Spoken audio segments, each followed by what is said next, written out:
Okay, welcome back to Herp Nation Live. We are at the National Reptile Breeders Expo in Daytona. Of course, the legendary expo, as I like to call it, it is. And at this show, you really run into the who's who. And I have to say, Ray, I'm joined now by Ray Hunter, Cobraman. Ray, how are you doing? I'm good. How are you, buddy? You know, this is the kind of show where you're going to run into somebody like you who's got an interesting story to tell, and involving Venom. And a pretty controversial subject of self-immunization. Absolutely. And I just wanted to take a couple minutes to kind of graze into that. I want to say real quick, right out of the gate here, that Ray is going to do an article for the magazine. That ought to push some buttons, huh? Correct, yes. But we're at some point down the road, we're gonna. We've been talking for a while about how to do an article and to do it Herp Nation style, big, comprehensive, something thoughtful. Yes. You know, that gets into a lot of different areas and very comprehensive. So we'll let the article tell that story. Right, something more scientific than freakish. Something more than scientific and freakish. And let's kind of graze into that a little bit. And really, for people who do not know your story, if you could, best you could, I know you've got a long story to tell. Tell us your story about how you got into venomous, which led to the self-immunization topic. How did all that happen? Well, years ago, I developed an interest in venomous snakes. I used to live in Homestead, Florida, and that was the location of the original Miami Serpentarium. And Ray's phone's ringing, because I'm sure you get a lot of calls all the time. Yeah, and I met Bill Haas down at Miami Serpentarium. I was intrigued with his work. Years later, I started doing a little bit of venom production on my own on a small scale, and that developed into more and more snakes. And I figured, after my first venomous bite, I figured I would give the self-immunization a go and see how that worked out. And it's worked good so far.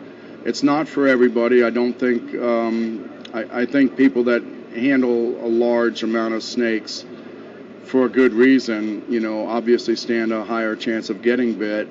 But small collectors probably don't need to self-immunize. It's not something I condone. There's a lot of inherent risk to it. And one of the biggest risks that I suffer is complacency. It does add to your complacency. So sure. And it is, in fact, to be clear here, you know, this isn't something average Joe, as you call them. You don't need to be getting into doing this. This is something you have a medical background yourself. Correct. Too. Yes. Explain that to people so they kind of get some context where you didn't just start doing this. And there are some people I know that don't have your background. But tell us, give us a bit of a resume if you would. Absolutely. You know, I have a doctorate actually in herpetology. I also worked while I was going to college. I worked as a police officer and then later as a paramedic. I have X-ray. I'm licensed X-ray, a lab technician, a bunch of different medical certificates. And even with those, I've made some fundamental mistakes in mixing venoms and dosage and administration that could lead to a big problem. So it's not just for everybody to just go out there and milk a snake and just start injecting venom into themselves. It's not that simple. And I should mention one other potentially serious side effect of self-immunizing is developing hypersensitivity to venom. You can self-immunize for a while and all of a sudden your body becomes sensitive to it, and your next shot could put you into anaphylaxis. Certainly your next bite you could suffer from anaphylaxis, and that's certainly more deadly than the snake bite itself. Yeah, and I'm looking forward to reading about all of that, and we'll save that for the article. Correct. And we'll get into some details there, but I wanted to tease that forward. But you know, I want to ask you about your first moment with herps, and I don't know if you were a kid or if you were adult. Whenever that was, it doesn't matter. What was the driving force that made you go, oh my gosh, this is it for me. I love this, whether it's in your case venomous or not. Would you want to share that with us? Sure. I was a young kid. I think I was around 7. Again, we lived in Homestead, Miami. We had 2.5 acres of of property, which were filled with Australian pines, which is a favorite habitat for many different snakes down there.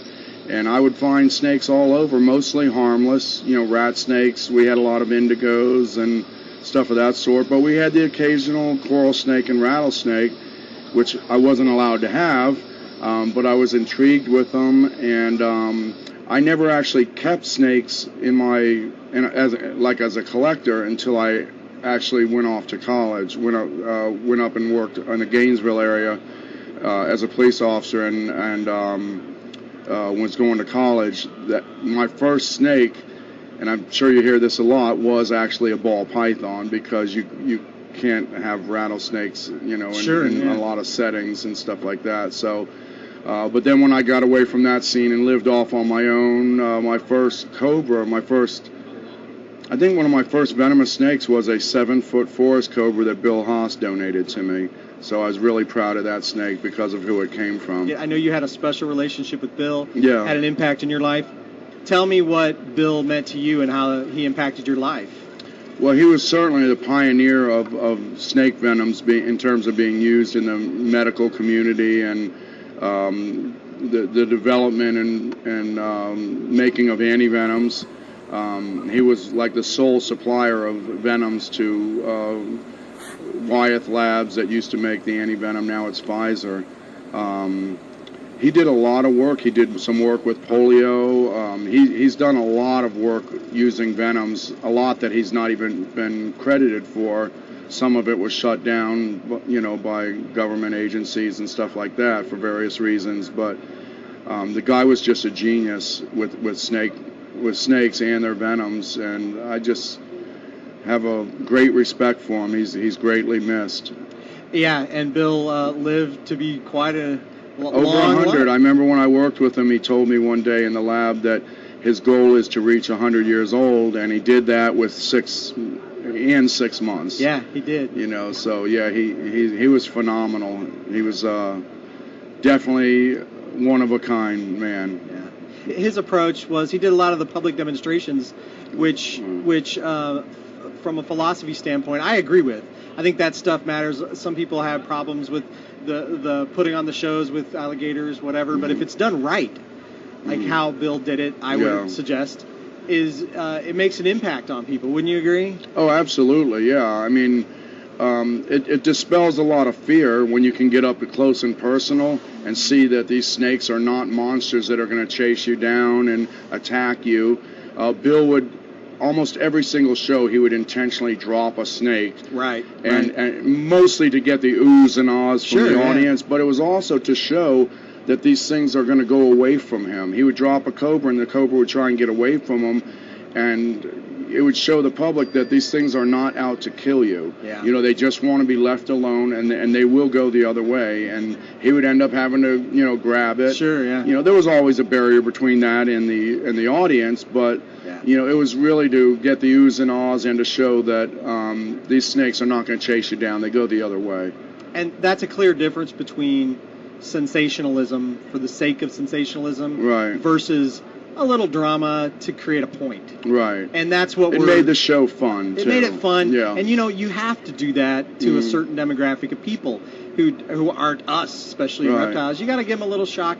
But if you bring it home with something cool, like you're saying, those points right there in particular, then you've done it the right way. So I appreciate you talking about Bill. Well, I'll let you get back to the show here and walk around. I appreciate you coming on. Real quick, an honor.